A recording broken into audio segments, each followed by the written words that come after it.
बच्चों, हेडमस की संतानों, प्रार्थना के पहले तुम मेरे कदमों में गुलदस्ते लिए क्यों खड़े हो, जबकि सारा थेब्स अपोलो की प्रार्थनाओं से गूंज रहा है और अग्रुधूम से महक रहा है, वो भी एक भयानक विपत्ति के कारण। इसका बयान मैं तुम्हारे मुंह से सुनना चाहता हूं। तुम्हारे सामने खड़ा हुआ ये मैं हूं जिसे प्रजापालक राजा एडिपस कहते हैं। बूढ़े पुजारी, बुजुर्ग होने के नाते तुम बताओ कि मेरे प्रजाजन यहाँ किस लिए और किस मनोदशा में खड़े हुए हैं, भय में या उत्साह में? क्योंकि तुम जानते हो मैं इनकी भरपूर मदद करूंगा, और अगर नहीं करूंगा तो मुझ जैसा संगदिल और कौन होगा? हमारे प्रजावत्सल राजा, हमारे राज्य के स्वामी एडिपस, आप हम सभी उम्र के लोगों को यहाँ प्रार्थना की वेदी पर देख रहे हैं।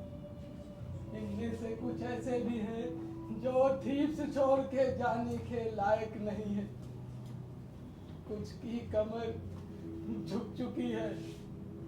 आपके सामने खड़ा हुआ मैं जियस के मंदिर का पुजारी हूँ। थीब्स के सारे नागरिक बाजारों में, पाला के मंदिरों में और स्नेर की वेदियों पर प्रार्थना के लिए एकत्रित हो चुके हैं।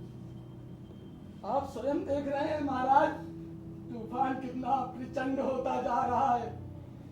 स्त्रियां बांझ हो रही, गर्भवतियां बच्चों को जन्म नहीं दे पा रही। कैडमस की नगर में छूत की महामारी फैल रही है। घर के घर खाली हो रहे हैं। विलाप और सिसकियां भरी मौत का तांडव हो रहा है। कभी आप हमारे नगर में एक अजनबी की तरह आए थे और उस भयानक फिनिक्स की पहेली को सुलझाकर एक अवश्यंभावी मौत से हमारी रक्षा की थी। इसलिए हे महान शक्तिमान एडिपस, हमारी रक्षा करें। यात्रियों से खाली जहाज के जहाज होने का क्या मतलब होता है महाराज? मेरे पुत्रों, मैं जानता हूं तुम सब मेरे पास क्यों आए हो। तुम सब एक भयानक विपत्ति के सताए हुए हो जिससे मैं भी कम पीड़ित नहीं। तुम्हारे लिए तुम्हारे अपने दुख व्यक्तिगत दुख है, लेकिन मेरे लिए सारे थेब्स के दुख मेरे अपने दुख हैं। काफी सोच विचार के बाद मुझे एक उपाय सूझा है, उस पर अमल भी कर चुका हूं। मैंने रानी के भाई राजकुमार क्रियोन को पीथिया के मंदिर में भेजा है, अपोलो देवता के पास, ये जानने के लिए कि थेब्स की रक्षा कैसे हो। पीथिया के मंदिर की दूरी और समय का अनुमान लगाने के बाद मैं चिंता में पड़ गया कि वो कहाँ रह गए। उन्हें आने दो, फिर मैं अपोलो के बताए हुए उपाय पर अमल न करूं तो मुझे अधम कहना। प्रार्थना पर्व के अनुकूल एक शुभ संदेश है। मेरे साथियों का कहना है राजकुमार क्रियोन आ रहे हैं। हे देवता अपोलो, वो प्रसन्न मुक्त दिख रहे हैं। लगता है कोई शुभ संदेश लेकर आए। अब हम अपना सोच विचार बंद करें और उनकी बात सुने।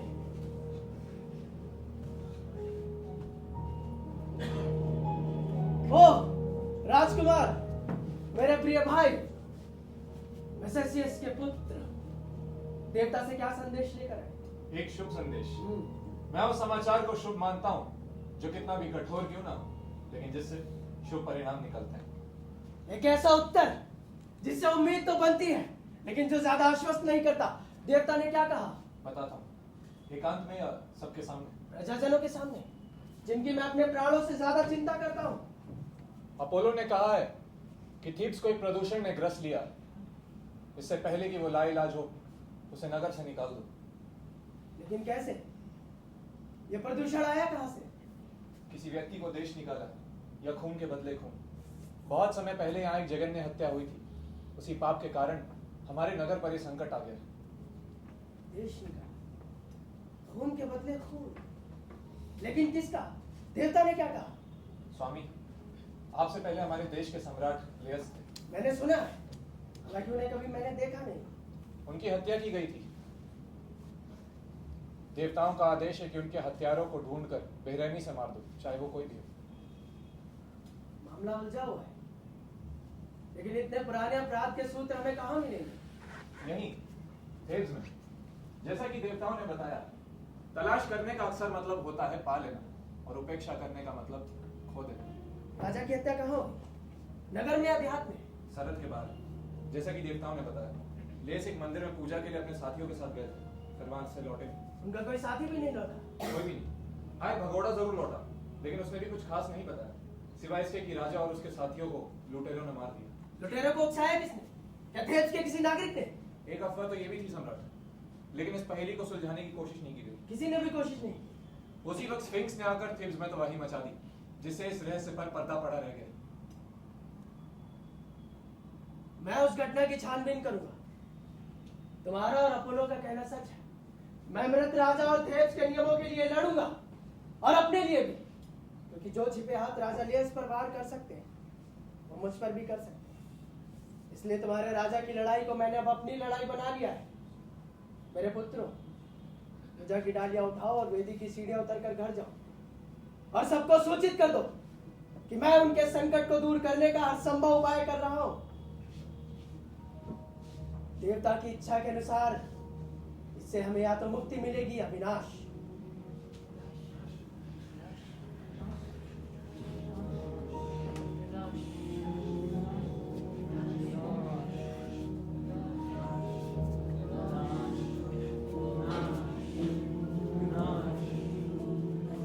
ओजियस के संकेत पाठों के स्वर्ण मंदिर से थेब्स की यात्रा करते हुए तुम कौन सा संदेश ला रहे हो? हम व्यग्र हैं और तुम्हारे आतंक से सहमे हुए हैं। दंड और त्राण के हे देवता अपोलो, सुनो, सजाएं बात हो रही है। गर्भवतियों के गर्भ ठहर गए हैं। जन्म देने में असमर्थ वो चीखती चिल्लाती और विलाप करती हुई मर रही हैं। हे अपोलो, इस विनाश देव को मार भगाओ। हमारी रक्षा करो, हमारी रक्षा करो, हमारी रक्षा करो।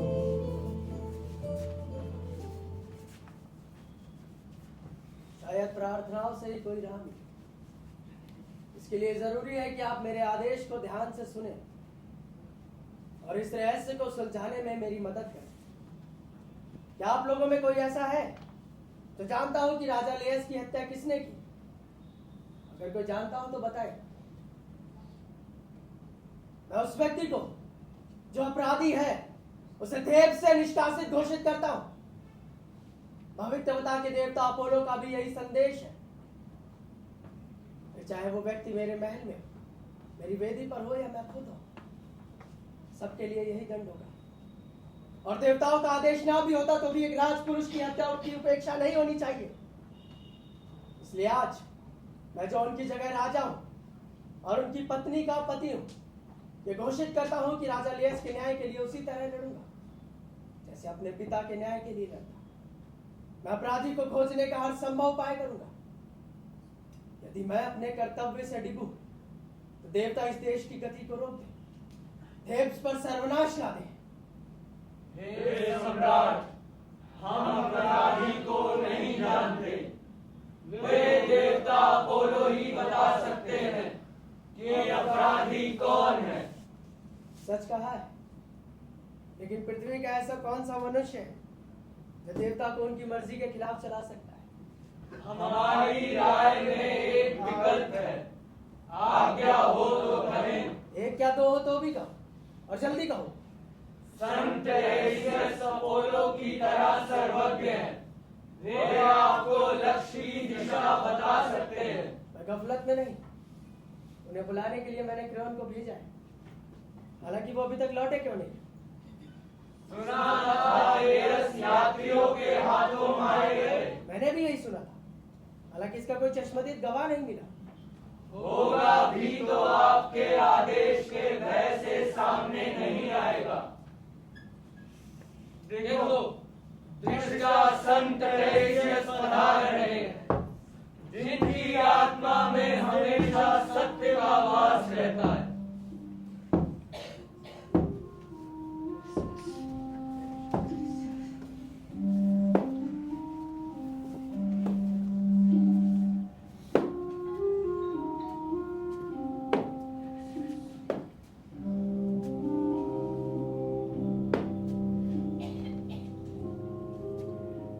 टेरेसियस, तुम पृथ्वी और अंतरिक्ष के संकेतों को पढ़ लेते हो, रहस्यों के पर्दों में छिपे सत्य को देख लेते हो, लेकिन आंखों से अंधे हो। क्या तुम अपने नगर के लिए, जिसके लिए हम राजा और प्रजाजन दोनों तुम्हारे प्रार्थी हैं, दर्द महसूस नहीं करते?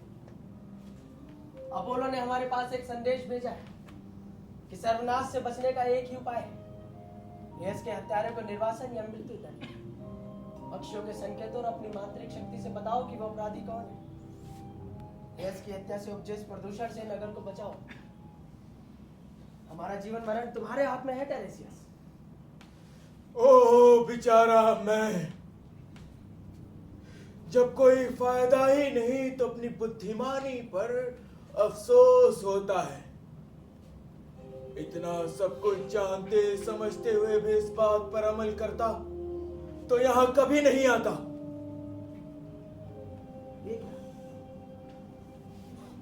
तुम तो एकदम भूचाल की तरह है। तो मुझे यहां से हटा दो या फिर मेरे अनुशासन में रहो। इससे मेरा और तुम्हारा, हम दोनों का भला होगा। तुम हमारी मदद से इनकार करते हो। हमारे शब्दों में थेब्स के लोगों के प्रति प्रेम या थेब्स के नियमों के प्रति कोई सम्मान नहीं झलकता। इसलिए क्योंकि तुम मेरे बताए सुरक्षा के उपाय से इनकार कर दोगे और मैं तुम्हारा आज्ञाकारी बनने से। अगर जानते हो तो बताओ, हम प्रार्थना करते हैं। तुमसे बुद्धिमान कोई नहीं, इसलिए उस बुराई को कोई नहीं सुनेगा जो सिर्फ मैं जानता हूं। इसलिए मैं कोई बुरी खबर नहीं दूंगा। तुम अपराधी को जानते हो लेकिन बताओगे नहीं। तुम हमें मूर्ख बनाने और थेब्स का सर्वनाश करने पर तुले हुए टेरेसियस। मैं अपने को तुमसे अलग करके देखता हूं। तुम्हारे सवाल व्यर्थ हैं, इसलिए मैं कोई जवाब नहीं दूंगा। तुम मुझे एक राजा को जवाब नहीं दोगे। इसके लिए मैं तुम्हें खोलते कड़ाहे में बोलवा दूंगा, संसार करवा दूंगा। क्या फिर भी हमें तुमसे निराशा और कठोरता के अलावा कुछ भी नहीं मिलेगा? तुम मेरी निराशा और कठोरता की बात करते हो, लेकिन अपने भाग्य की कठोरता के बारे में कुछ नहीं जानते। मैं वही जानना चाहता हूँ और जो देखूंगा उसे सार्वजनिक रूप से कह भी दूंगा। लेकिन तुम में मुझे एक षड्यंत्रकारी दिखता है। अगर तुम आंखों से अंधे ना होते तो यही कहता कि वो हत्या भी तुम्ही ने की। क्या सचमुच? मैं तुम्हें तुम्हारी प्रतिज्ञा याद दिला देता हूं। ऐसे शब्द मत बोलो, क्योंकि वो अपराधी तुम ही हो एडिपस। तुम्हारे ही प्रदूषण के कारण पूरा थेब्स मर रहा है। कितना बड़ा दुस्साहसी, कितना बड़ा बेशर्म। तुम मेरे खिलाफ प्रजाजनों में विद्रोह फैला रहे और फिर भी अपने आप को सुरक्षित समझते हो। मैं सुरक्षित हूं क्योंकि मेरे अंदर का सत्य दृढ़ है। सत्य की शिक्षा तुम्हें कहां से मिली? उन चिड़ियों से? खुद तुमसे, लेकिन बताऊंगा नहीं। क्यों नहीं बताओगे? मैं साफ साफ जानना चाहता हूं। क्या मैं साफ साफ बता नहीं चुका? अब तुम मुझे चुनौती दे रहे हो। मैं समझा नहीं, फिर से कहो। जिस अपराधी की तुम्हें तलाश है वो तुम खुद हो। फिर वही विद्वेष और बदनामी। तुम्हें इसके लिए अफसोस करना पड़ेगा टेरेसियस। क्या तुम्हारा गुस्सा देखने के लिए मैं कुछ और कहूं? जो कहना चाहते हो कहो, लेकिन तुम मुझे किसी भी तरह से अपराधी सिद्ध नहीं कर सकते। तो सुनो, जिस अपराधी की तुम्हें तलाश है वो तुम खुद हो। तुम्हें नहीं पता कि तुम अपनी पत्नी के साथ किस शर्म में रहते हो, और ना ही तुम इसमें कोई पाप देख पाते हो। दंड से बेखबर तुम एक के बाद एक बकवास किए जाते हो टेरेसियस। अगर सच में शक्ति है तो मुझे किसी दंड का भय नहीं। सच सबको शक्ति देता है, सिवाय तुम्हारे जो दिल और आंखों दोनों से अंधा है। तुम्हारे भाग्य में दुख ही दुख है। मेरा मजाक जल्द ही तुम्हारा अपना मजाक बन जाएगा।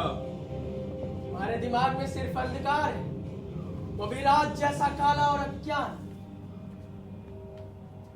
तुम मुझ जैसों को जो दिन की रोशनी देख सकते हैं क्या नुकसान पहुंचा सकते हो?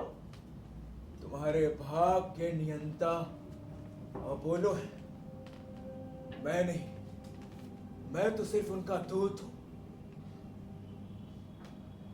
क्रियोन, तुम्हारे ये बदन किस्सा उसने गढ़ा है या तुमने? तुम्हारे बदन का कारण क्रियोन नहीं, तुम खुद हो एडिपस।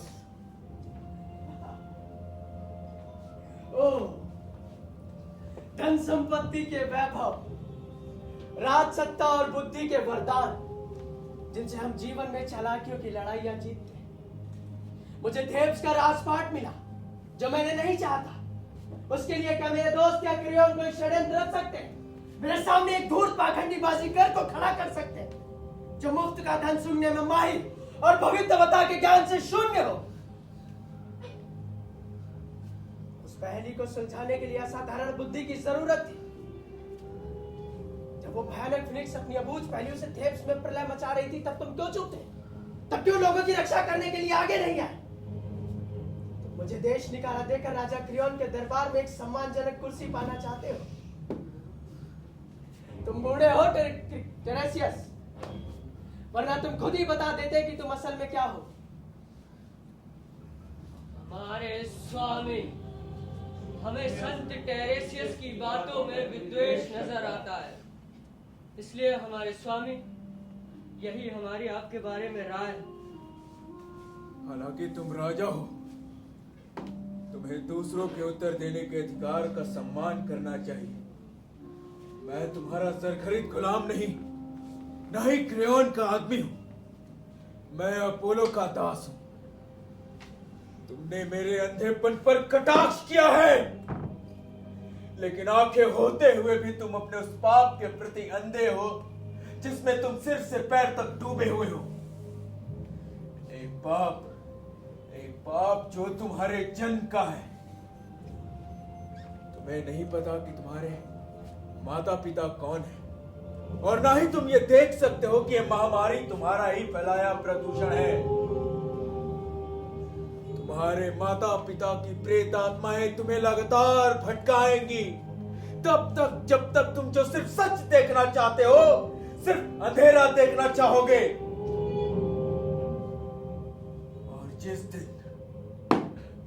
और जिस दिन तुम्हें अपने विवाह के सच का पता चलेगा, उस दिन तुम्हारी खुशनुमा यात्रा का एक ही पड़ाव होगा, मौत। जो अपवित्रता तुम्हारे अंदर है लेकिन तुम्हें मालूम नहीं, तुम्हें अहंकार की चोटी से उतार कर रसातल में गिरा देगी। इसलिए चाहे क्रियोन को घुसो या मुझे, तुम मरोगे, और एक ऐसी भयानक मौत मरोगे जैसे कोई मनुष्य आज तक नहीं मरा।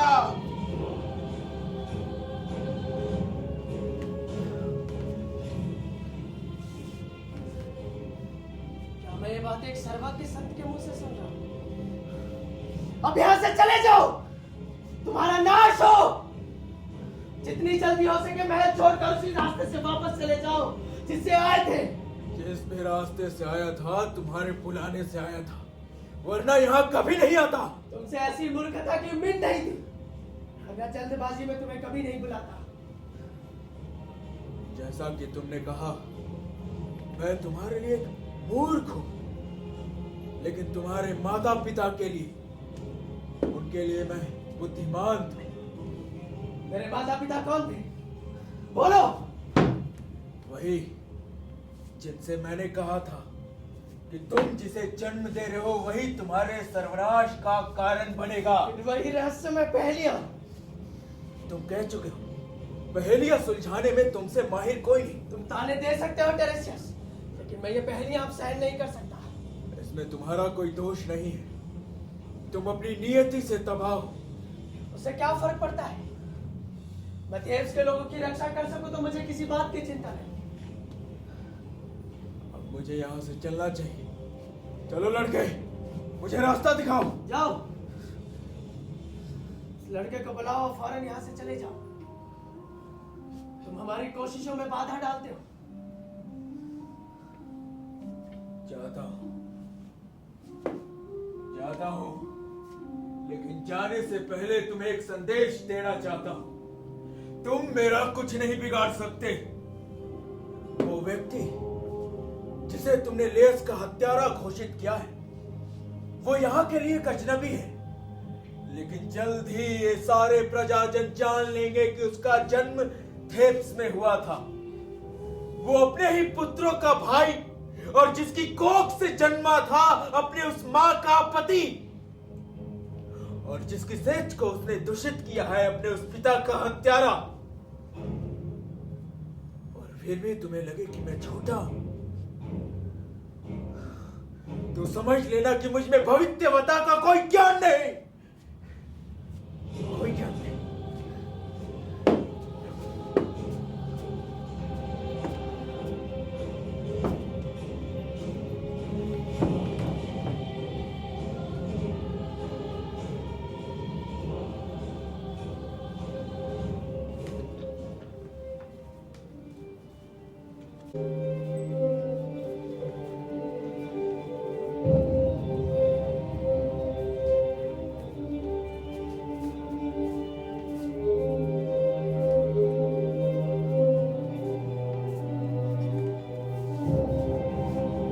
कौन सा व्यक्ति है जिसे डेल्फी के संत ने अपराधी बताया था?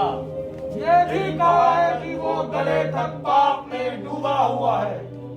अपोलो की आवाज दिशाओं, चट्टानों और गुफाओं को ध्वनित प्रतिध्वनित करती हुई अपराधी का पीछा कर रही है।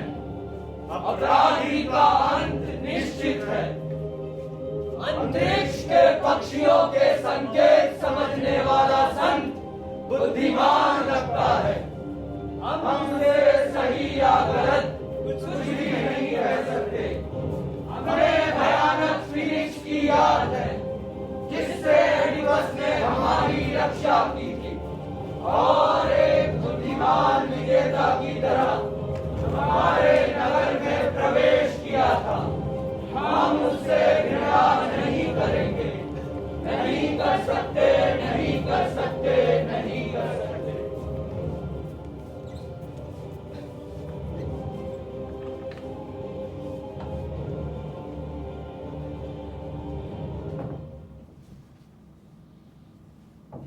भले नागरिकों, मैं एडिपस के आरोपों से शुभ होकर भागा भागा आया हूं।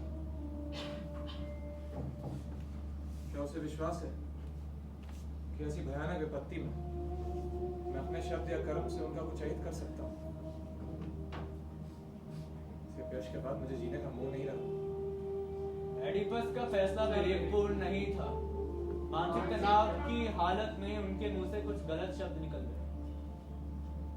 कैसा भयंकर आरोप है। इससे आप सब लोग, मेरा देश, मेरा मित्र मुझे गद्दार समझेंगे। उन्होंने ये कहा कि मैंने एक संत को उनके आगे झूठा किस्सा सुनाने को तैयार किया। ऐसे शब्द बोले गए थे, पता नहीं क्यों। क्या राजा जब मेरे खिलाफ ऐसे शब्द बोल रहे थे तब उनका दिमाग असंतुलित था? आंखों के भाव में कोई बदलाव नहीं था। हम नहीं जानते हमारे स्वामी क्या करते हैं, हम नहीं देखते। लो, सम्राट एडिपस खुद सही समय पर आ गए।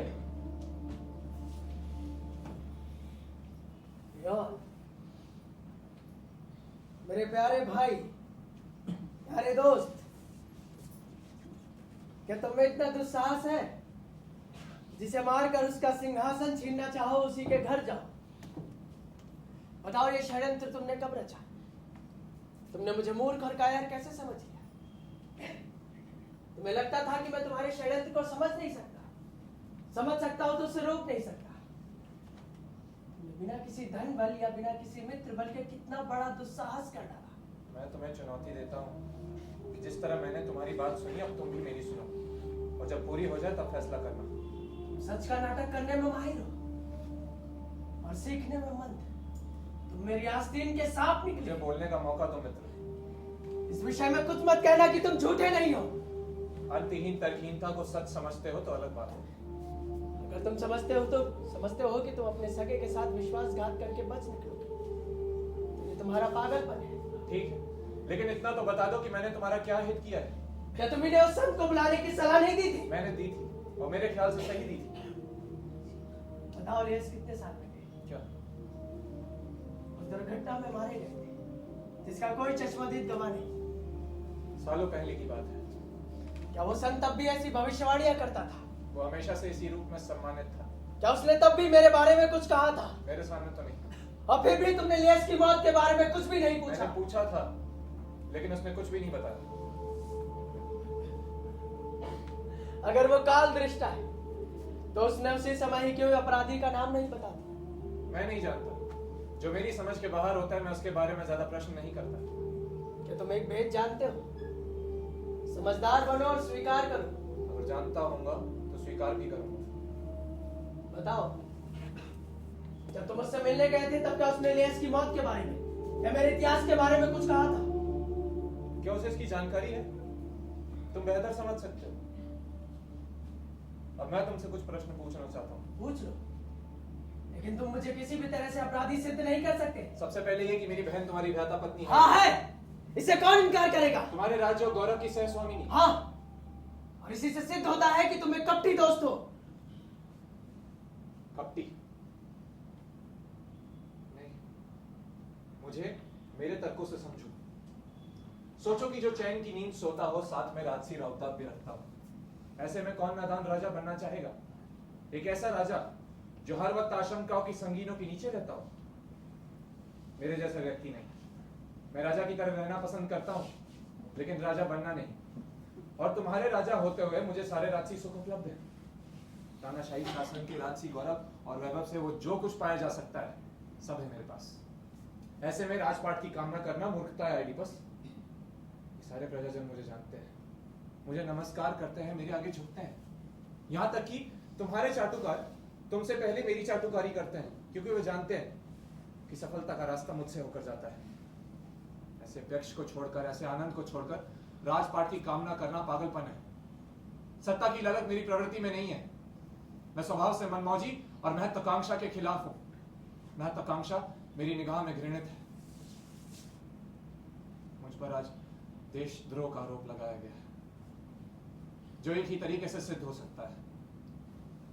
पाए तो जाकर पता लगाइए सम्राट कि मैंने अपोलो का संदेश सही दिया या नहीं, और यह भी कि उस संत के साथ कब और कहां बैठकर मैंने ये षड्यंत्र रचा।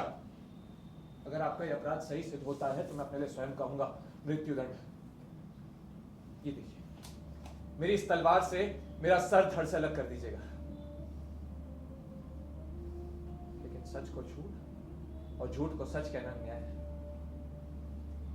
मुझे आपसे कोई शिकायत नहीं है, समय सिखाएगा, क्योंकि समय ही ऐसे व्यक्ति को जिसे आज आप गद्दार कह रहे हैं उसे सही सिद्ध कर सकता है। सम्राट, ऐसे व्यक्ति के लिए जो आसन्न पतन से बचना चाहता हो, उग्र विचार घातक होते हैं।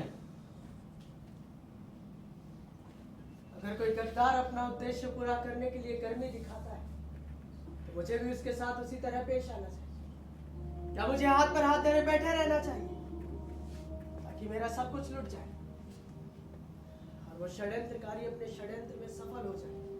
तो बताओ, क्या चाहते हो? मेरा देश निकाले? देश निकाला नहीं, तुम्हारी मौत। तुम पर अभी कोई असर नहीं है। तुम्हें मेरी बातों का जरा भी यकीन नहीं है।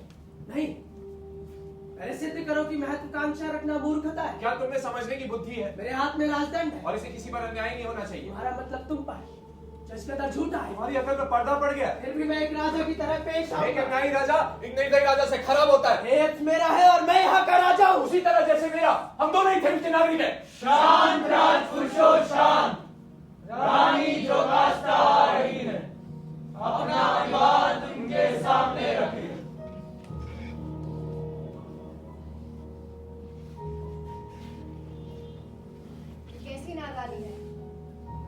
गाली गलौज किस लिए? वहां थीव्स मर रहा है और यहाँ आपसे रंजिशें निकाली जा रही हैं। बहन, हमारे पति मेरे खिलाफ एक घातक अधिकार चाहते हैं।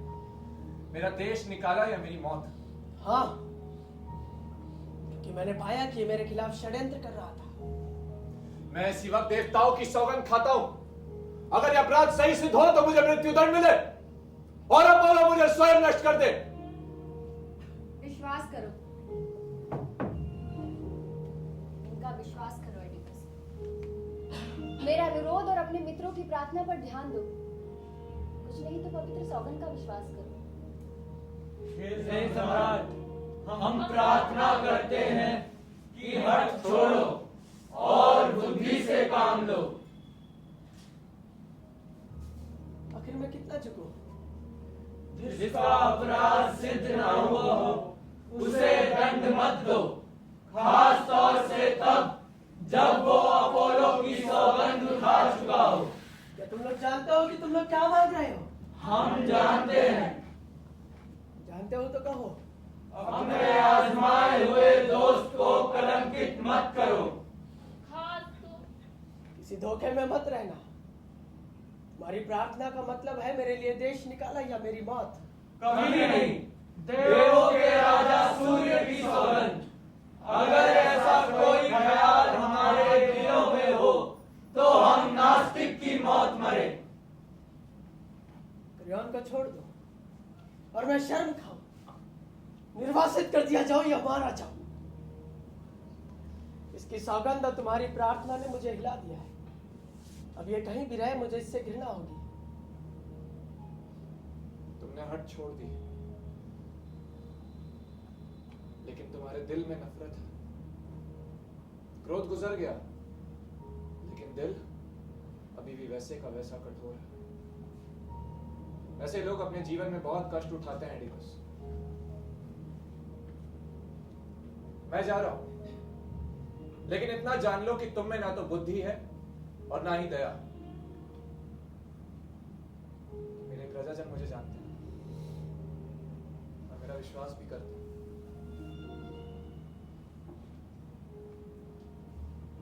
आज्ञा दीजिए सम्राट।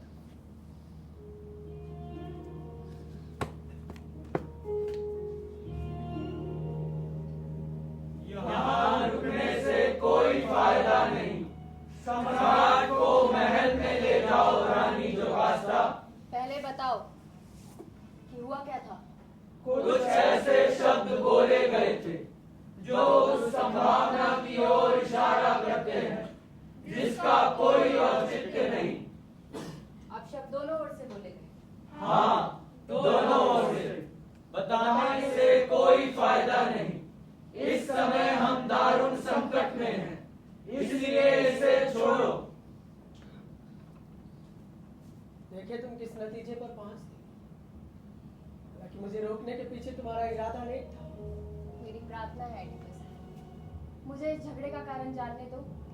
बताता हूं, क्योंकि तुम मेरे लिए ज्यादा महत्वपूर्ण हो।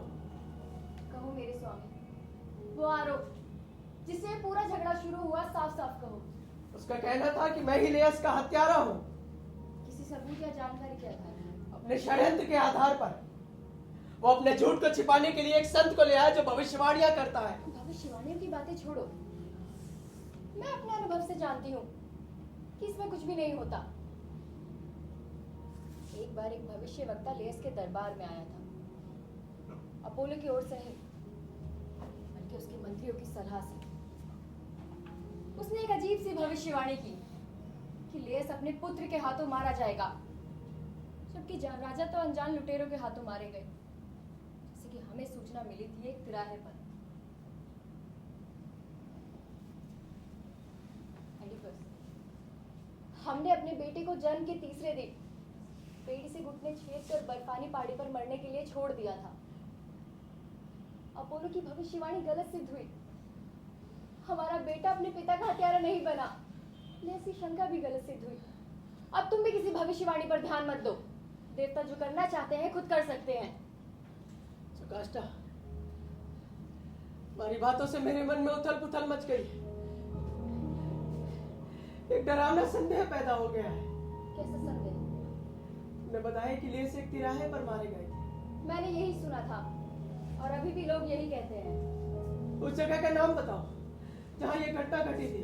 फोबिस, जहाँ डेल्फी और डोलिया के राजमार्ग मिलते हैं। ओह जीसस, तुम मेरा क्या करना चाहते हो? इसमें ऐसा क्या है जो तुम इतने परेशान होंगे? अभी कुछ मत पूछो। ये बताओ कि लेस दिखने में कैसे थे? उनकी कदकाठी कैसी थी? उनकी शक्ल सूरत कैसी थी? उनकी कदकाठी बिल्कुल तुम्हारी जैसी, बाल पकने लगे थे, शक्ल सूरत बिल्कुल तुम्हारी जैसी।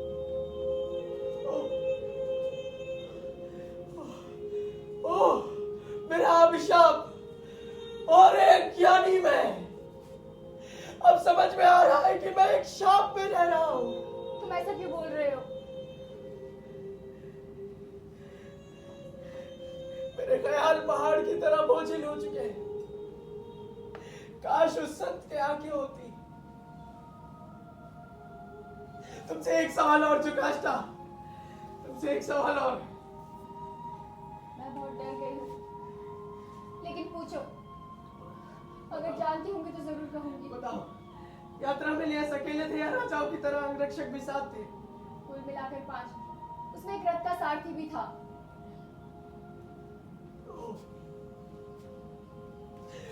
सब कुछ निरावृत और नंगा, सब कुछ साफ, सब कुछ साफ। जुकाष्टा, बताओ ये समाचार तुम्हें किसने दिया था? एक दास ने, जो किसी तरह बच निकला। वो कहाँ है? हमारे महल में? यहाँ नहीं। लेस की मौत पर आया तो तुम्हें राज सिंहासन में बैठा देख बोला कि मुझे कहीं दूर चारागाह में भेज दो। उसे यहाँ बुलाओ जुकाष्टा, जल्दी। बुलाने कोई मुश्किल नहीं, लेकिन उसको करोगे क्या? मुझे अपने से डर लगने लगा है और डर इस बात का भी है कि मैं बहुत कह चुका हूँ, इसलिए मुझे उससे तुरंत मिल लेना चाहिए। वो आ जाएगा, लेकिन तुम्हारा ये भय जिसने तुम्हें इतना परेशान कर रखा है, क्या मुझे जानने का अधिकार नहीं? क्यों नहीं? मैं अपनी नियति के दलदल में कितने गहरे धंस चुका हूं, ये मैं तुमसे नहीं कहूंगा तो और किससे कहूंगा? मेरे पिता कोरिन्थ के राजा पोलिबस, मां मेरो एक कोरियन राजकुमारी। मैं कोरिन्थ में एक राजकुमार की तरह रहता था। तभी एक विचित्र घटना घटी जिसने मुझे भयभीत कर दिया। एक भोज में शराब के नशे में एक आदमी ने मुझे हरामी कह दिया, जिससे मुझे बहुत क्रोध आया। मैं अपनी तकलीफ के साथ सारा दिन अपने कमरे में बंद पड़ा रहा। फिर मैं अपने माता पिता से अपने जन्म के बारे में सवाल पूछने शुरू कर दिए। इस बात तक पिताजी उस व्यक्ति पर बहुत बिगड़े, जिससे मैं तो संतुष्ट हो गया, लेकिन ये अफवाहें फैलने लगी। फिर मैं एक दिन चुपचाप अपोलो के मंदिर में पायत हो गया। अपोलो ने मेरे जन्म के बारे में तो कुछ भी नहीं कहा, लेकिन एक भयानक भविष्यवाणी कर दी कि मैं अपने पिता की हत्या करूंगा, अपनी मां का अंकशाही बनूंगा। जिसे सुनकर मैं तुरंत वहां से भागा। नक्षत्रों की दिशा पहचानता हुआ कोरिन्थ की विपरीत दिशा में जंगलों की ओर चल पड़ा, ताकि मैं अपनी उस भयानक नियति से बच सकूं। चलते चलते मैं उस तिराहे पर जा पहुंचा जहां तुम्हारे राजा मारे गए।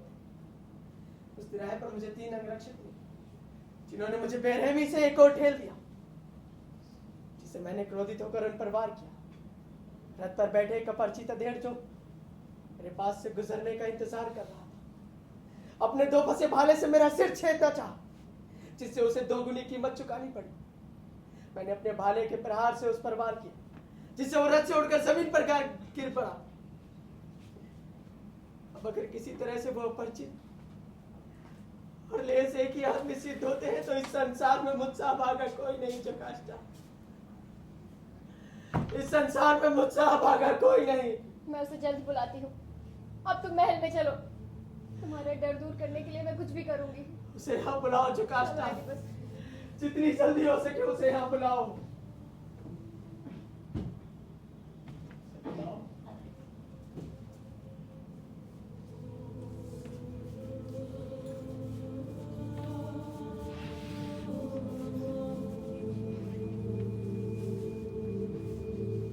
हर दिन हमारे हर शब्द हर कर्म में पवित्रता हो, जिसके नियम स्वर्ग के अमर देवताओं ने निर्धारित किए, जहाँ कोई त्राण नहीं।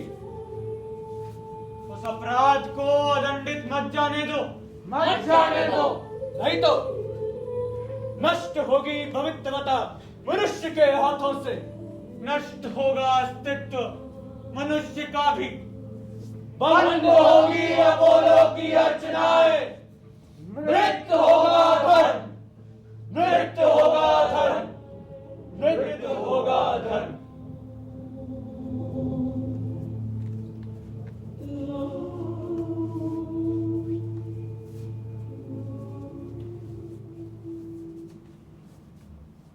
थेब्स की संतानों, मेरे दिमाग में एक विचार आया है। हम इत्र और फूलों से देवता की अर्चना और प्रार्थनाएं करें। राजा बहुत ही विचलित है। वो अपने अतीत और वर्तमान में कोई भी मेल नहीं बिठा पाते, सिर्फ वही बातें करते हैं जो उनका डर बनाए। मैं उन्हें समझाने की हर कोशिश में असफल होने के बाद आप लोगों के पास आई।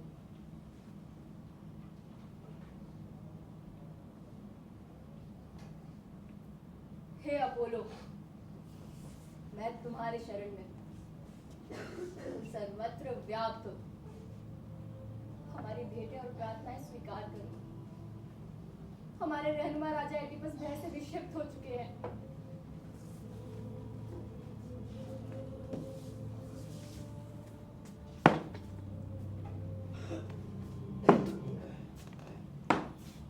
संतानवती रानी, ईश्वर आप और आपके परिवार का मंगल करे। तुम्हारे लिए भी मेरी शुभकामनाएं। बताओ, तुम क्या समाचार या अनुरोध लेकर आए हो? आप और आपके परिवार के लिए एक शुभ संदेश। कैसे संदेश? तुम्हें किसने भेजा है? हम कोरिंथ से आए हैं। समाचार सुखद है, लेकिन अंशों में दुखद भी। ये समाचार एक साथ सुखद या दुखद कैसे हो सकता है? फिर भी कहो। कोरिंथ के नागरिकों ने एडिपस को अपना राजा चुना है। वयोवृद्ध पॉलिबस ने अपना राज सिंहासन छोड़ दिया। नहीं, वो मृत्यु समाधि सो गए। मर गए?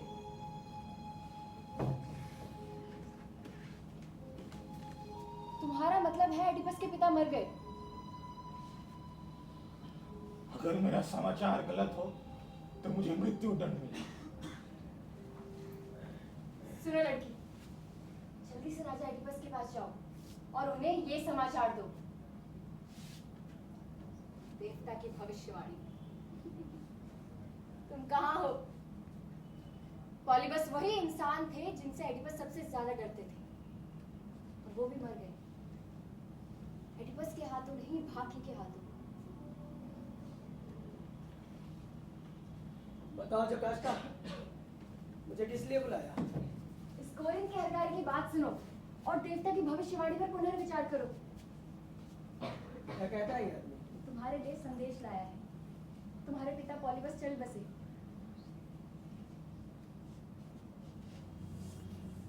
किसी षड्यंत्र का शिकार होकर या किसी रोग से?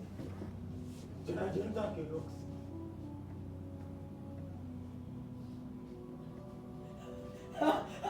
जकास्टा, जराजीर्णता के रोग से। अब उन डेल्फी की पहाड़ियों पर या उन पक्षियों के संकेतों पर कौन विश्वास करेगा? उनका कहना था कि मैं अपने पिता की हत्या करूंगा, अपने पिता की हत्या करूंगा, जबकि वो अब धरती में दफन पड़े और उनके साथ देवताओं की भविष्यवाणी भी। और जबकि मैं यही हूं, मैंने कोई हथियार भी नहीं छुआ, मेरे मित्र। लेकिन रुको, मेरे लिए शोक का अवसर भी है। झूठी भविष्यवाणी। मैंने पहले ही कहा था। लेकिन मेरे भय ने मुझे भ्रमित कर दिया। भय छोड़ो, इसके बारे में सोचो ही मत। नहीं, क्या मुझे अभी अपनी माँ की सेध से नहीं डरना चाहिए? उससे क्या होगा? मनुष्य का सब कुछ नियति के अधीन है, ईश्वर है ज्योतिष के नहीं। इसलिए मौज के साथ हल्के फुल्के ढंग से जियो। क्या तुम्हें अभी भी डर है कि तुम अपनी माँ से विवाह करोगे? एडिपस, कई लोग तरह तरह के बुरे सपने देखते हैं, उसी तरह तुम। लेकिन मौज का जीवन वही जी पाते हैं जिनके सामने कोई नैतिक असमंजस नहीं। अगर माँ जीवित ना होती तो तुम्हारी बात सच होती, लेकिन माँ है, इसलिए मुझे अब भी डरना चाहिए। कम से कम तुम्हारे पिता की मौत एक बहुत बड़ी उम्मीद है। हाँ, लेकिन मैं अब भी भयभीत। ओलिवस की विधवा रानी मेरोप। आप दोनों को मेरोप से क्या है? एक देवता की भयानक भविष्यवाणी। मुझे बता सकते हैं या देवता ने बताने से मना किया है? नहीं, तुम सुन सकते हो। अपोलो ने कहा है कि मैं अपने पिता की हत्या करूंगा, अपनी माँ का अंगशाही बनूंगा।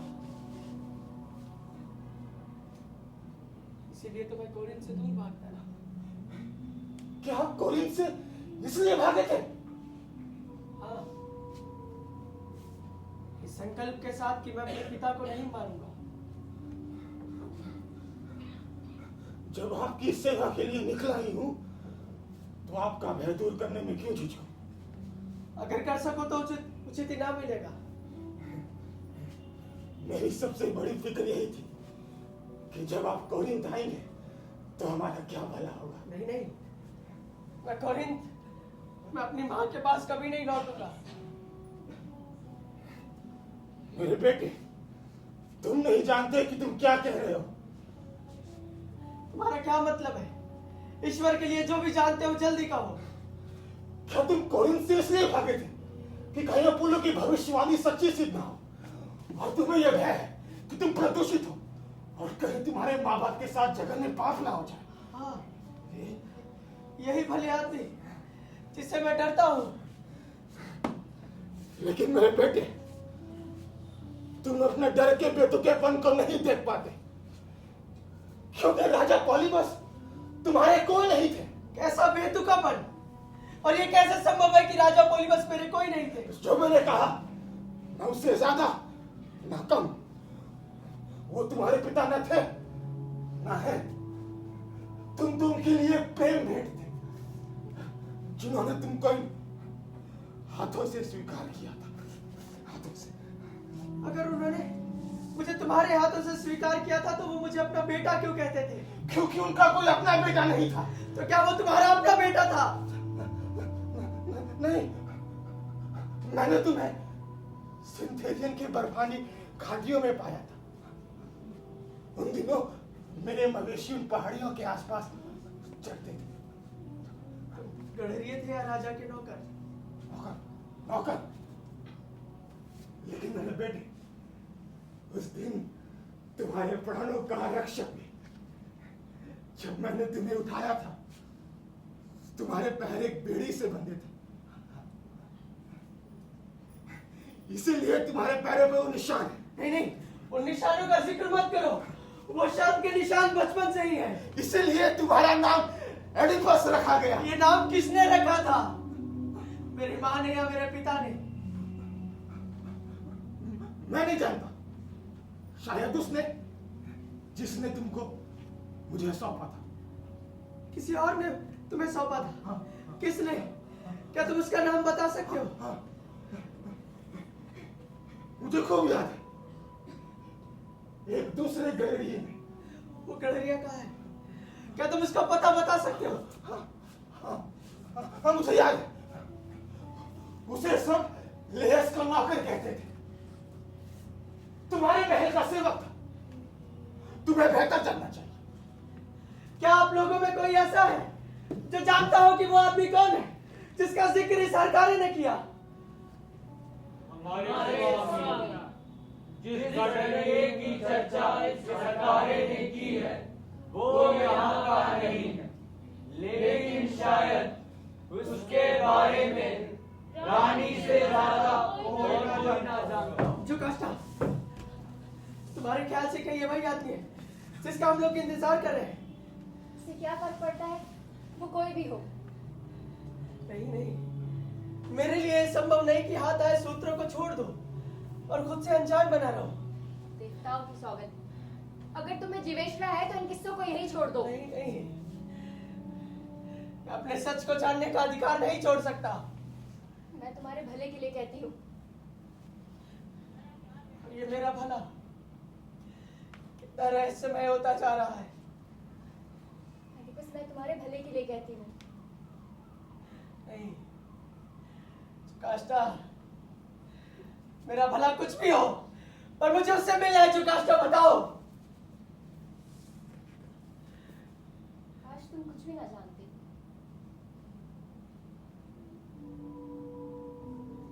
कोई जाकर उस गलरिया को ले आओ। रानी का दर्द बरकरार रहे।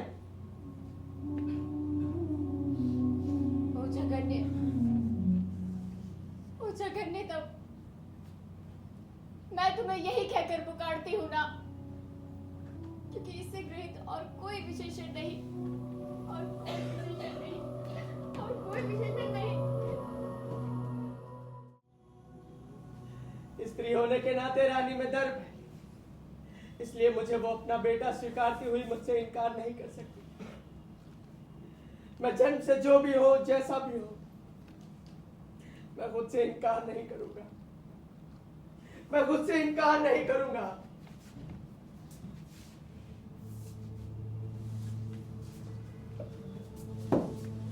कल पूर्णिमा की रात है, नगर वासियों को बधाई। अगर हमारी बुद्धि और अनुमान सही है तो हे राजा एडिपस, कल तुम्हें नया गौरव मिलेगा। प्रजाजन तुम्हारी स्तुतियां गाएंगी। हमारी पालक और मातृभूमि थ्रेस नगरी तुम्हारे लिए उल्लास से नाचेगी।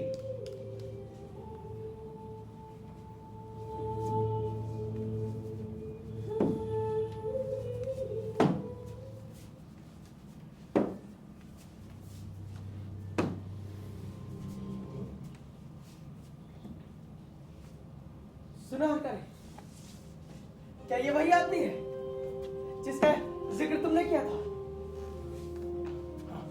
हाँ, ये वही है, लेस का नौकर। ए भाई सुनो। नौकर होने के बावजूद ये लेस का सबसे विश्वास पात्र सेवक था। सुनो, मेरे हर सवाल का सही उत्तर दो। क्या तुम कभी लेस के विश्वास पात्र सेवक थे? मैं महल में पैदा हुआ था, महल का सेवक था, कोई खरीदा हुआ गुलाम नहीं। तुम्हारे रहने का ढंग क्या था? तुम्हारे जिम्मे क्या काम था? मेरे जीवन का एक बड़ा हिस्सा राजा के मवेशियों को चराने में भी। किन इलाकों में? सिंथेरियन की पहाड़ियों में और आसपास की घाटियों में। तो तुमने इस सरकारी को वहां देखा होगा। ये जो तुम्हारे सामने खड़ा हुआ है। हाँ, देखा था। हाँ।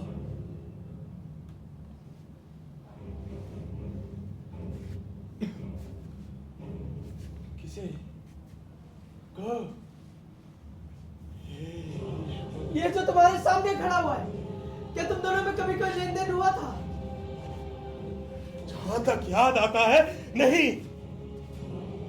लेकिन आप ऐसे सवाल क्यों पूछ रहे हैं? आपके कहने का मतलब क्या है? इसलिए दोस्त, क्योंकि वो बच्चा थेब्स का राजा है। तेरा सत्यानाश हो जाएगा। चुप हो जा बेवकूफ। उसे धमकाओ मत। धमकाए तो तुम्हें जाना चाहिए। नहीं जानू स्वामी, किस अपराध के लिए? ये कुछ नहीं जानता, सिर्फ बातें बनाना जानता है। क्या तुमने इसे कभी कोई बच्चा दिया था?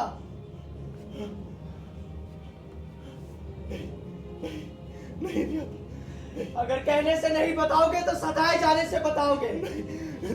देवताओं की सौगंध, मुझे तकलीफ मत देना। चलो, कोई हाथ इसके पीछे से बांध दो जल्दी। जगन्नाथ, तुम क्या पूछना चाहते हो? क्या तुमने इसे कभी कोई बच्चा दिया था? चाहता था अच्छा होता वो उसी दिन मर जाता। क्या तू मरना चाहता है? नहीं, वो लेस के घराने का था। लेस के घराने में किसी आदमी का या किसी गुलाम का?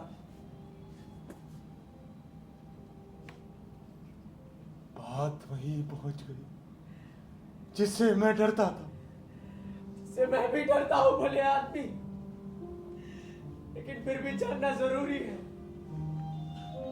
ठीक है, मुझे ये बताया गया था कि ये बच्चा लेस का है, लेकिन फिर भी शायद रानी जोकास्टा इसका सही जवाब दे सके। बच्चा जोकास्टा ने दिया? हाँ, इसलिए मुझे आज्ञा हुई थी कि इस बच्चे को मार दिया जाए। एक माँ, क्या वो ऐसा कर सकी? हाँ, भविष्यवाणी के डर से। कैसी भविष्यवाणी? अपोलो की भविष्यवाणी कि ये बच्चा पितृहंता होगा। उसके बावजूद ये बच्चा तुमने उस बूढ़े को सौंप दिया। दया के कारण मैंने सोचा ये देव से बहुत दूर रहता है, पालन पोषण के लिए उसे और भी दूर ले जाएगा, लेकिन इसने उसे उसका दुर्भाग्य झेलने के लिए बचा लिया। अगर ये कहता है कि वो बच्चा तुम हो, तो इस संसार में तुमसे अभागा कोई नहीं, कोई नहीं। ओ जगन्य, भविष्यवाणी सही सिद्ध हुई। ओ प्रकाश,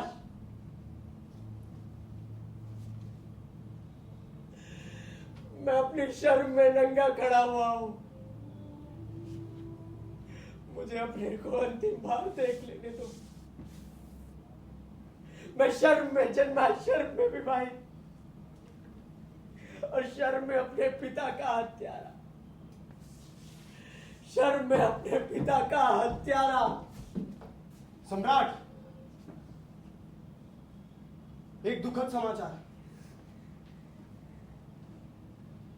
रानी जोकास्टा अब इस संसार में नहीं रही। कैसे? उन्होंने आत्महत्या कर ली।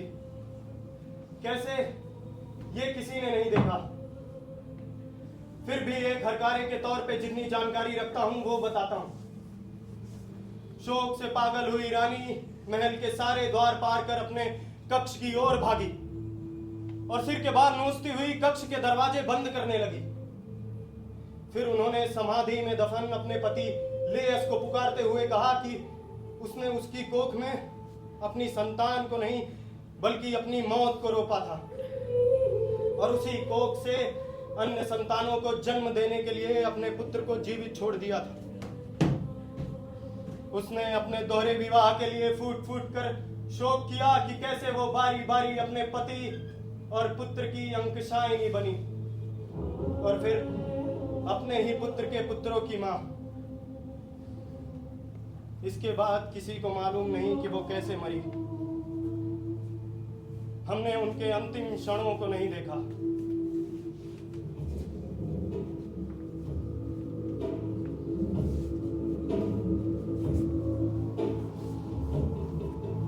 एडिपस, तुमने उस सच को देख लिया जो नहीं देखना चाहिए था, और वो नहीं देखा जो देखना चाहिए था। तुमने उस सच को देख लिया जो नहीं देखना चाहिए था, और वो नहीं देखा जो देखना चाहिए था। तुमने उस सच को देख लिया जो नहीं देखना चाहिए था, और वो नहीं देखा जो देखना चाहिए था।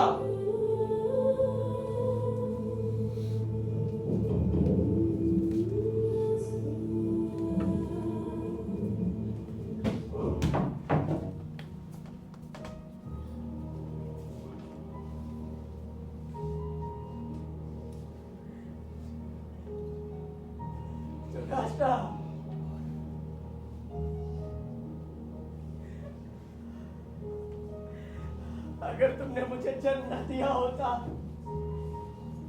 तो मैं पितृहंता ना होता, ना ही उस पत्नी का पति जिसने मुझे अपने गर्भ से जन्म दिया।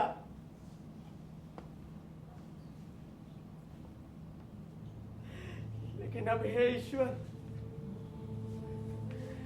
मैं अपवित्रता में जन्मा पुत्र हूं और सबसे दुर्भाग्यपूर्ण मैं नियति से एडिपस हूं।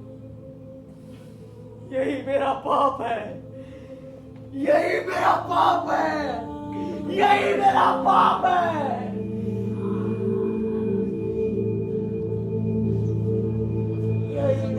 संसार के लोगों, यातना का कितना भयानक दृश्य है। तुम पर किस कायन का प्रकोप है? तुम्हें किस प्रेत आत्मा ने ग्रस लिया है? हम प्रजाजन तुमसे बहुत कुछ पूछना और सुनना चाहते हैं।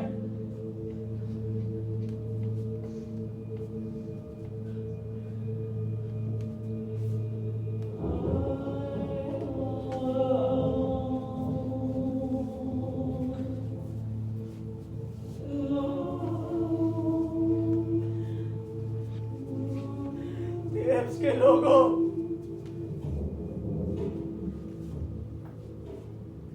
कभी तुमने मेरा इतना स्वागत क्यों किया?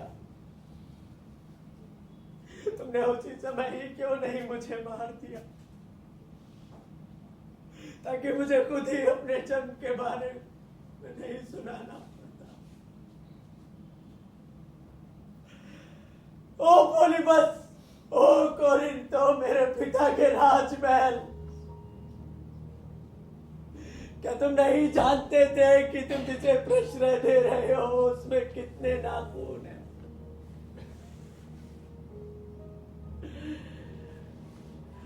ओ सुहाग सेठ, जिसको मैंने कलंकित किया, मैंने पिता, पुत्र और भाई को, मां दुल्हन और अंगसाइनी को एक ही स्त्री में साकार कर दिया।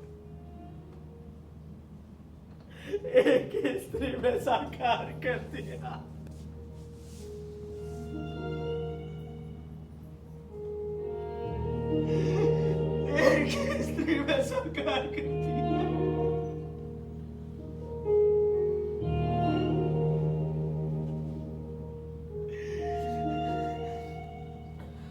देश के लोगों, मेरा हाथ थामने का साहस करो। ये दुख मेरे अपने हैं, इसलिए मैं इन्हें अकेले ही झेलूंगा। इसलिए मैं इन्हें अकेले ही झेलूंगा। तुमने अपने पिता की हत्या की है, बस। तुमने अपनी मां की सेज को कलंकित किया है। तुमने अपने पिता की हत्या की है, बस। तुमने अपनी मां की सेज को कलंकित किया है। तुमने अपने पिता की हत्या की है, बस। तुमने अपनी मां की सेज को कलंकित किया है।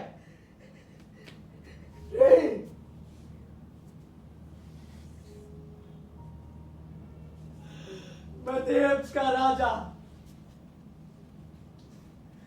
मैंने आदेश दिया था कि अपराधी को देश निकाले का दंड दूंगा। इसलिए मैं अपने ही प्रमाणों से अपराधी सिद्ध हो गया।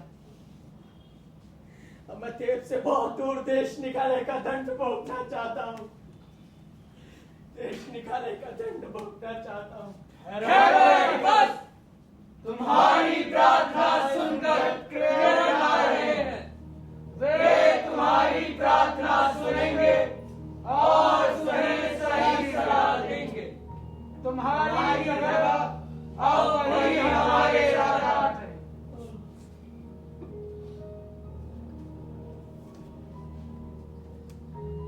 अब मैं उनसे क्या कहूँ? किस तरह से अपना औचित्य साबित करूं? मैं उन्हें एक झूठा नजर आ सकता हूं।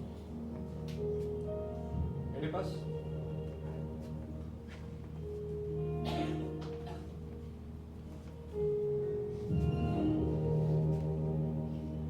मैं तुम्हें ताने देने या तुम्हारा उपवास करने नहीं आया, लेकिन अगर तुम्हारे लिए मनुष्यों के लिए जरा भी सम्मान नहीं है, तो क्या हमारे देवता सूर्य से भी, जो सारे संसार को प्रकाश देते हैं, कोई शर्म नहीं है? जिसने एक प्रदूषित सच को नंगा करके रख दिया। यहां खड़े मत रहो मित्र, इसे इसके संबंधियों की नजरों से दूर ले जाओ। ना इसे कोई देखे और ना सुने। हमदर्दी का यही तकाजा है मित्र, और मेरे जैसे संबंधी का कष्ट।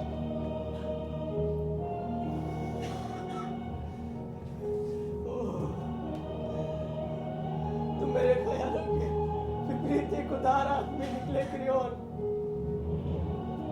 जो मेरे जैसे एक बुरे मनुष्य के पास आए हो। मुझे देश निकाले का दंड दो। निश्चित रूप से तुम्हें देश निकाला ही दिया जाएगा।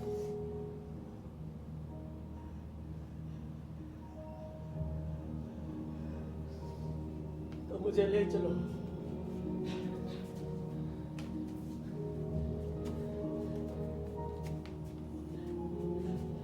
लेकिन रुको,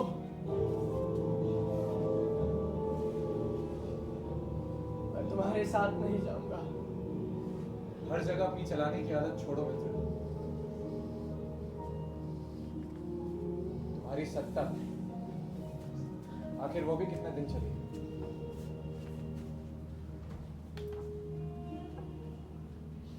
थेब्स के नागरिकों, ये राजा एडिपस था, अत्यंत शक्तिशाली देश नगर का, जिसने अपनी असाधारण बुद्धि से एक अबूझ पहेली सुलझाकर राज्य सत्ता, वैभव और रानी को प्राप्त किया था। उस घड़ी तक संसार का सबसे बड़ा सौभाग्यशाली, फिर दुर्भाग्य के दुर्दांत चक्रवात का शिकार, मरणशील होने के नाते इसकी शोकांतिका पर चिंतन करो। किसी भी व्यक्ति को जब तक उसका अंत ना हो, त्रासदी से परे मत मानो, त्रासदी से परे मत मानो, त्रासदी से परे मत मानो।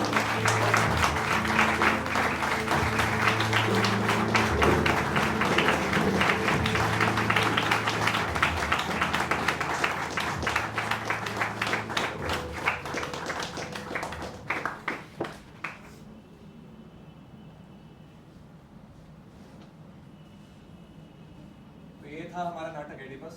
नाटक के डायरेक्टर को बुलाना चाहूंगा, सुनील चौहान।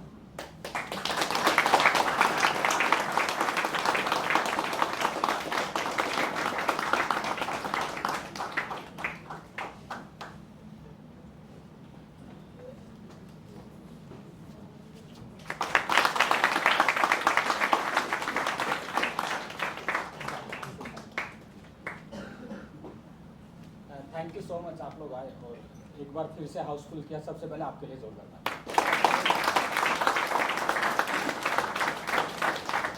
कोई भी जब नाटक होता है तो ये टीम तो मेहनत करती है, लेकिन इनके पीछे कुछ लोग होते हैं जो शायद कभी स्टेज पे नहीं आ पाते और पीछे से बहुत ज़्यादा मेहनत करते हैं, बैक स्टेज टीम। तो सबसे पहले उनका इंट्रोडक्शन, उसके बाद एक्टर। तो सबसे पहले म्यूजिक पे थी साक्षी,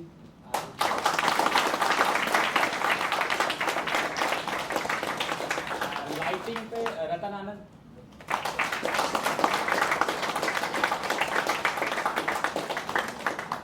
स्टेज मैनेजर कशिश, मेकअप पे मोहम्मद आकिब और साक्षी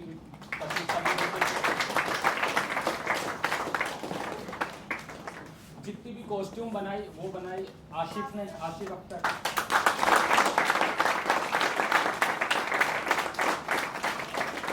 तो इसने बहुत ज्यादा मेहनत की है। कल रात तक स्टूडियो में था, कैची चला रहा था लेट नाइट तक, बहुत मेहनत। इसके लिए जोरदार तालियां।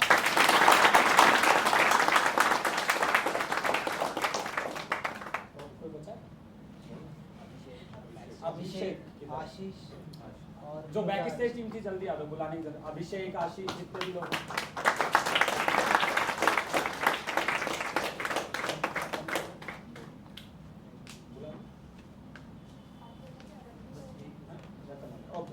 और ये जो सेट है ये कशिश ने डिजाइन किया, कशिश की बनी। और फिल्म बनाई आकिब ने, डिजाइन साक्षी मैम ने की थी। साक्षी मैम ने डिजाइन की थी। और अब आते हैं एक्टरों पे। जो ये कोरस था, जितना भी कोरस था, ये पूरा डिजाइन अभी मैंने किया होगा।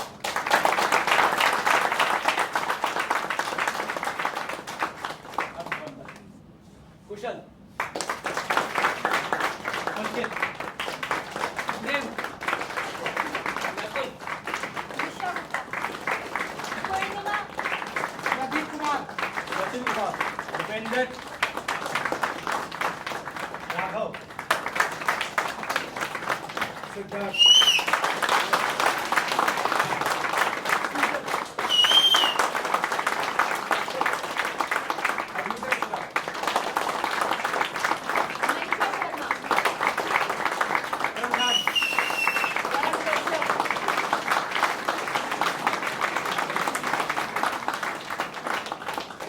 थैंक यू सो मच, आप लोग आए और मतलब लगातार आप लोग आ रहे हैं, ये बहुत बड़ी बात है थिएटर पे ऑडियंस आने। और ये नाटक करना थोड़ा मुश्किल था। इस नाटक में हमने पूरी कोशिश की थी ग्रीक थिएटर के जितने भी नॉर्म्स हैं उनको हम लोग कैरी करें, तो इसीलिए नाटक में फेड आउट नहीं किया गया। और ये सारे जो ग्रीक की छोटी छोटी यूनिटी ऑफ थ्री को हमने फॉलो किया, ग्रीक की चीज़ों को।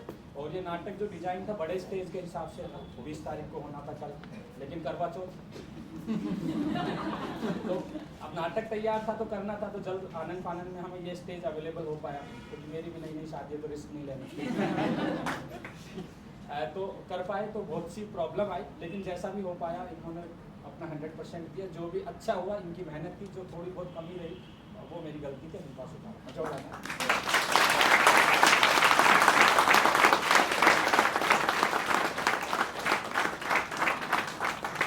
ये तो नाटक की बात रही। उसके बाद ड्रामाटर्जी थिएटर ग्रुप जो लगातार काम कर रहा है, उसमें भी बैक में बहुत से लोग हैं जो हेल्प करते हैं और लगातार एक सर आज बाद में ये ड्रामाटर्जी के टेस्टदार है प्रताप सर, जोरदार ताली नहीं। दिनेश अहलावत सर, दिनेश अहलावत सर जो लगातार हमारे लिए ऑडिटोरियम का जुगाड़ करते हैं। एनी टाइम मैं बोल देता हूँ सर नाटक तैयार है, करना कैसे करवाओगे आप जानो। दिनेश सर एक बार जोरदार ताली।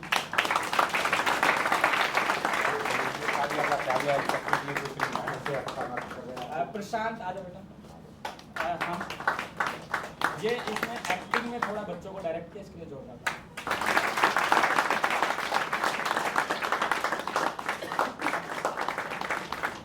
धीरे धीरे आपको समझ आ रहा होगा मैंने कुछ नहीं किया, एक्टिंग इसने मैंने इन सबको इकट्ठा किया। और सर अभी अपकमिंग प्ले है जो सर डायरेक्ट करेंगे, कॉमेडी प्ले। सर को आपने बहुत देखा होगा, फिल्मों में भी देखा होगा। और लगातार मिलजुल के अगला प्ले फिर से है सर 15 नवंबर को हम कर रहे हैं डम वेटर, जो कि साक्षी मैम डायरेक्ट करेंगे। और सर और 3 बजे भूखे ना भाई, वो भी सीरियस है। और 7 बजे बुढ़ा मर गया, जरूर आइएगा। वो बुढ़ा कोई और है, मैं नहीं। और इसके अलावा ड्रामाटर्जी थिएटर ग्रुप लगातार दिल्ली और दिल्ली से बाहर काम करता रहता है। अभी जो शेड्यूलिंग प्ले हैं, अभी शिमला में सेम एडिपस होना है, उसके बाद मेरठ में हमारे शो होने हैं। अभी अपकमिंग शो जो होना है 27 तारीख को होना है धामपुर, बिजनौर के पास है, वहाँ पर अगर टाइम मिले तो जरूर आना। उसके बाद बैक टू बैक प्ले हैं दिल्ली से बाहर भी, तो इसके लिए सारे याद नहीं है तो आप इंस्टाग्राम हमारा फॉलो कर लेना, वहाँ सारी डिटेल मिल जाएगी। बस थैंक यू सो मच, आप लोग आए।